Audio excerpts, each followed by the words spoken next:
नमस्कार, मी आम्रपाली सचिन मांडवकर. मी प्रभाग क्रमांक 11 मधून नगरसेविकासाठी उमेदवारी करते आहे. मतदारांसमोर तुम्ही कोणते विकासाचे मुद्दे घेऊन आहात? मी आता जेव्हा डोअर टू डोअर व्हिजिट केला तेव्हा मला कळलं की आपल्या या जनतेला किती प्रश्नांना सामना करावा लागत आहे.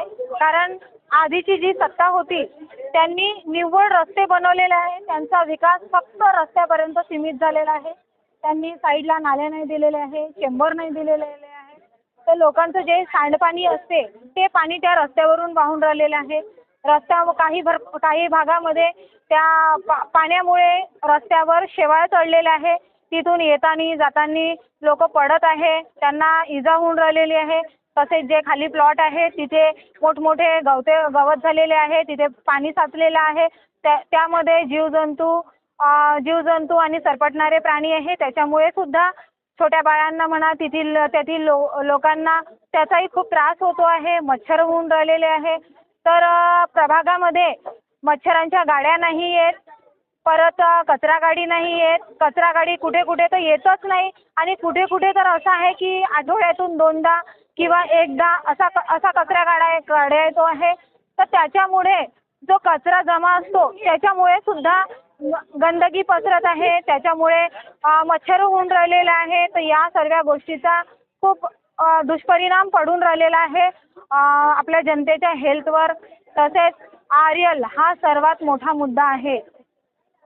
शिक्षक कॉलनीमध्ये मी सर्च केले आहे तर तिथे शिक्षक कॉलनीमध्ये जसा आर्यलचा रेट आहे की 25 ते 27 स्क्वेअर फूट प्रमाणे हा रेट आहे. पण तिथे शिक्षक कॉलनीमध्ये 40, 45, 60 या प्रकारे तिथे पैसे घेतले जाते आहे आणि त्यांना रिसिप्टसुद्धा त्यांना कमी पैशाचं देत आहे. या प्रमाणामध्ये म्हणजे या पद्धतीने तिथे लोकांनी घोळ केलेला आहे. आणि आज मी समता नगरमध्ये गेलेली आहे. तेथील लोकांसोबत मी बोलली तर तिथल्या काही रहिवासींनी आपल्याला सांगितलेलं आहे की आमच्या भागामध्ये सुद्धा म्हणे हे लोक आले होते पण आम्ही निःशुल्क केलेला आहे. मग जेव्हा हे सर्व निःशुल्क आहे तर प्रशासन एवढा गैरफायदा कसा घेऊन राहिलेला आहे, एवढा फायदा कसा उचलत आहे या जनतेचा?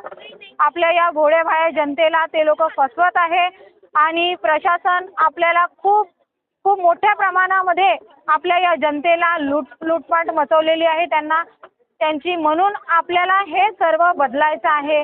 आणि माझा एकच उद्देश आहे की आपल्याला नगरासोबत आपल्या प्रभागासोबत आपल्याला विचारांचा सुद्धा विकास करायचा आहे. हे उद्दिष्ट घेऊन मी या राजनीतीमध्ये उतरलेली आहे. कारण मला यांचं बघावणं नाही झालं. कारण याआधी माझे सुद्धा असेच विचार होते की हे लोक येतात 5 वर्ष बडबड करतात आणि मग बघत नाही. पण जेव्हा मी विचार केला की आपल्याला हे कुठेतरी बदलवायचं आहे तर मग सुरुवात आपण आपल्यापासून का नाही करायची? म्हणून माझं एकच उद्दिष्ट आहे की सर्वांना मी हेच सांगते आहे की आपल्याला कुठेतरी आता हे प्रकरण थांबवायचं आहे आणि आपल्याला एक विचारधारा आपली बदलवायची आहे आणि आपल्याला आपला देश कसा प्रगतिशील करायचा आहे याकडे आपलं लक्ष करायचं आहे. नमस्कार. मतदारांना काय आवाहन कराल येणाऱ्या 2 तारखेच्या निवडणुकीत? मतदारांना मी हेच आवाहन करणार.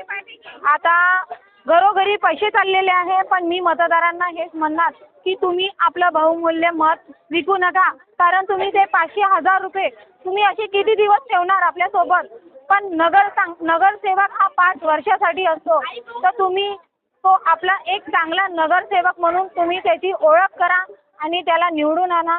आम्ही काँग्रेस पक्षाचे हे सर्व आम्ही उमेदवार आहोत. तर आमची एकच कळकळीची विनंती आहे मतदारांना की तुम्ही आता तरी जागे व्हा आणि आम्हाला म्हणजे चांगल्या नगरसेवकाला तुम्ही चान्स द्या आणि आपल्या नगराचा तुम्ही विकास करून घेण्याची संधी तुम्ही आम्हाला द्या.